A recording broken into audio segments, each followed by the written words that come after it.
Welcome to This Week in Jacksonville Plus, something for our streaming viewers, in addition to conversations from our show that airs 9 a.m. Sundays on Channel 4. This is special content you will only see here on News 4 Jax Plus. I met and visited with Daryl Davis recently. He's a musician, a lecturer, and incredibly, he is a black man who thrives on diving deep into conversations with people devoted to hate, offering them a chance to change their perspective about people of color. Okay, well, we have to go back to my childhood. I was raised with parents in the U.S. Foreign Service. So I grew up as an American Embassy kid, living all over and traveling all over the world, starting at the age of 3. And I'm 64 years of age now. So being in an international setting, during the formative years of my life, being around kids from all over the world, because I attended international schools overseas, my classmates in kindergarten, 1st grade, 3rd grade, 5th grade, 7th grade, because you're in a country for 2 years and you come back home in between, were from all over the world. So that was my first exposure to school. Therefore, that became my baseline as to what school should be. But every time I returned home, I was in either all black schools or black and white schools, meaning the still segregated or the newly integrated. And there was not the amount of diversity in my classroom that I had overseas. So literally, I was probably living 10 years ahead of my time overseas, because that multicultural scenario had yet to come here to our country. And I was prepared for it when it did. Unfortunately, some others were not. So that piqued my interest in race relations. And what solidified it was when I joined a Cub Scout troop, in which I was the only black kid, and participated in a march with an overwhelmingly white crowd and a white troop. And everybody was happy and cheering and things like that. This was 1968 at the age of 10. But we got to a certain point in the parade route when I began getting pelted with soda pop cans and bottles and other debris from the street. And I didn't understand why. I had no precedent for that.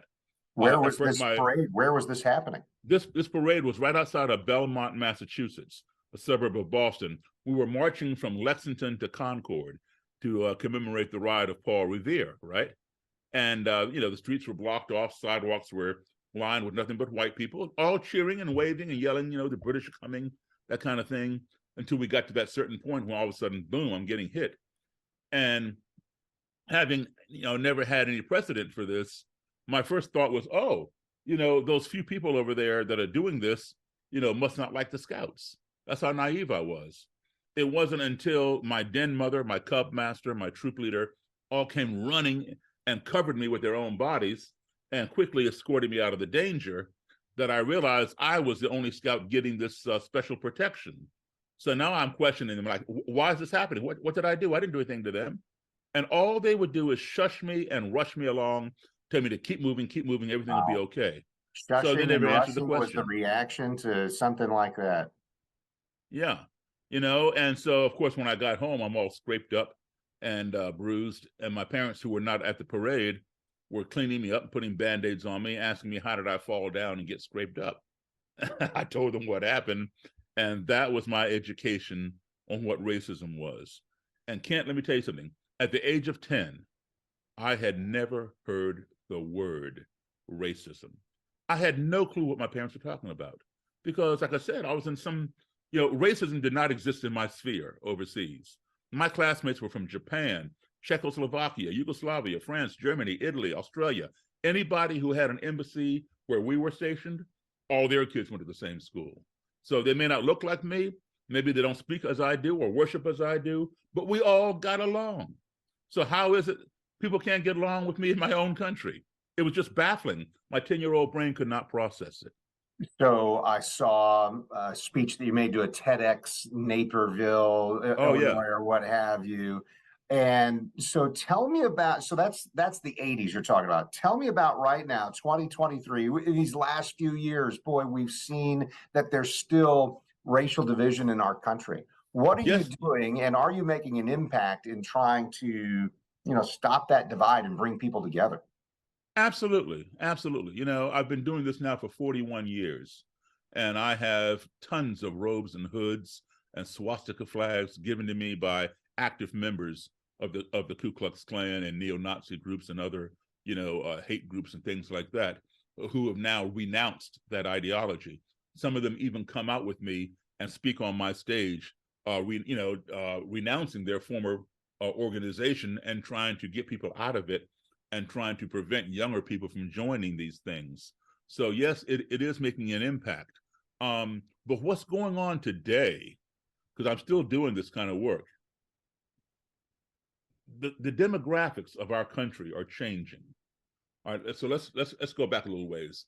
This country was built on a two-tier society with white supremacy at the top and slavery at the bottom.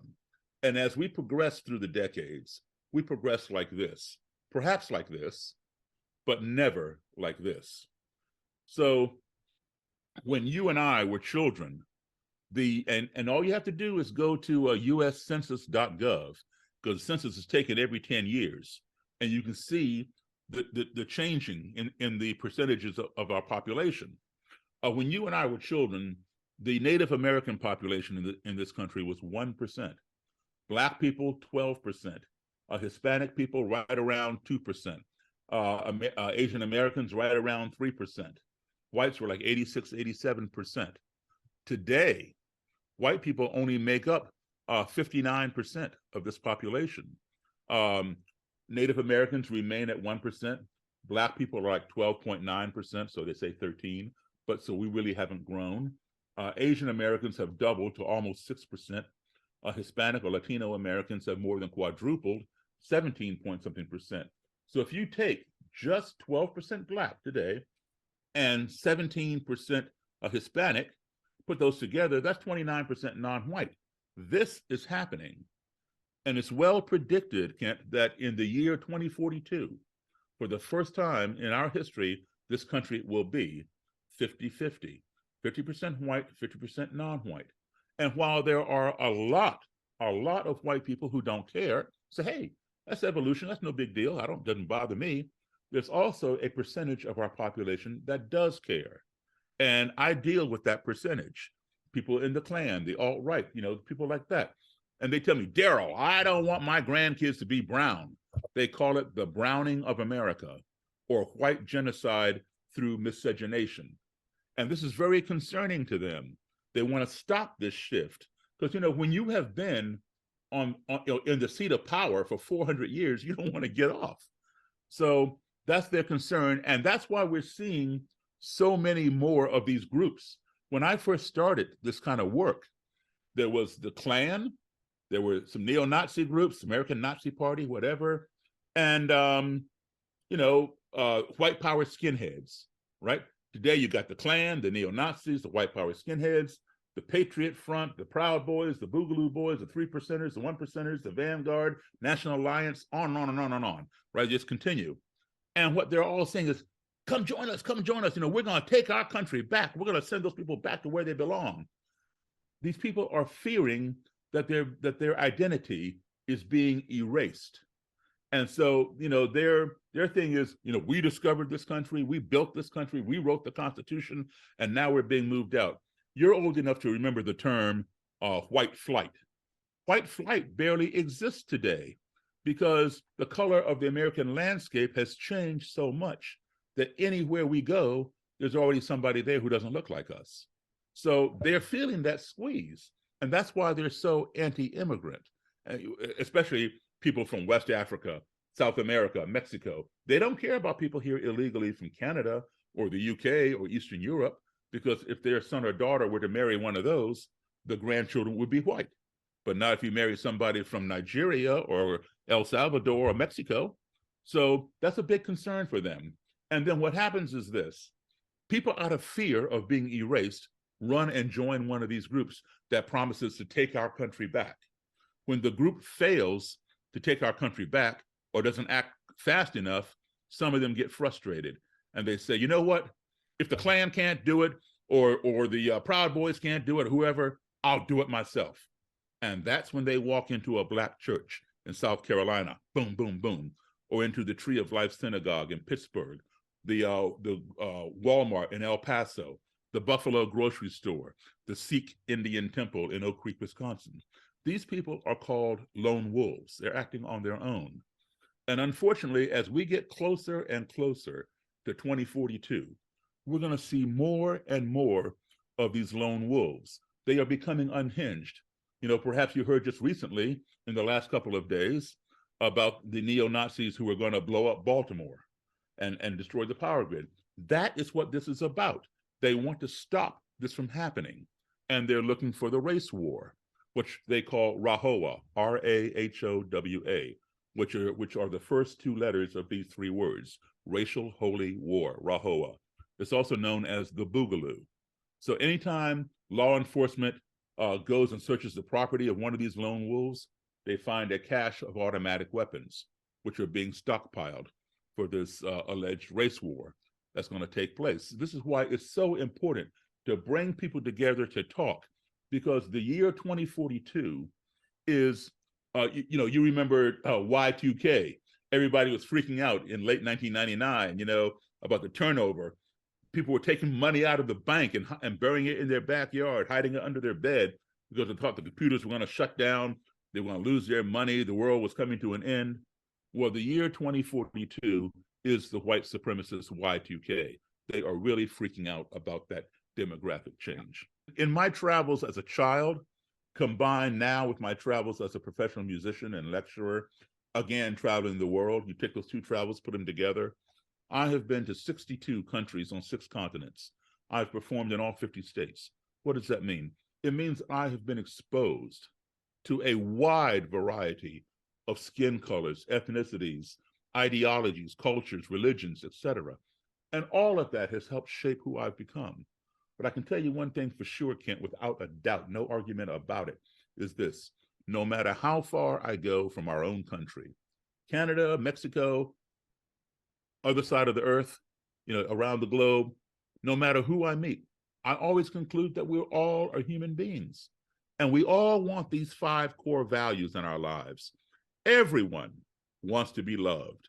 We all want to be respected. We all want to be heard. We all want to be treated fairly. And we all want the same things for our family as anybody else wants for their family. And if we can learn to apply those 5 values, or any of those 5 values, when we find ourselves in an adversarial situation or in an uncomfortable society or culture, I can guarantee the navigation will be much more smooth and much more positive. We don't have to assimilate into that culture or into that society or acquiesce into that adversarial thing, but we need to learn how to have civil conversations. First, have a conversation, but make it civil, because I'm a firm believer, the biggest and best, most effective weapon against the largest disease in our country, which is not COVID-19. It is racism, which is going on a lot longer than COVID-19, all right? The most effective weapon against that is also the least expensive, is free, and it's still the least underused. It's called conversation. I believe that a missed opportunity for conversation is a missed opportunity for reconciliation. You can watch more in-depth interviews just like this one. It's in addition to our show that airs at 9 a.m. Sundays on Channel 4. This is special content, and you'll only see it here on News 4 Jax Plus.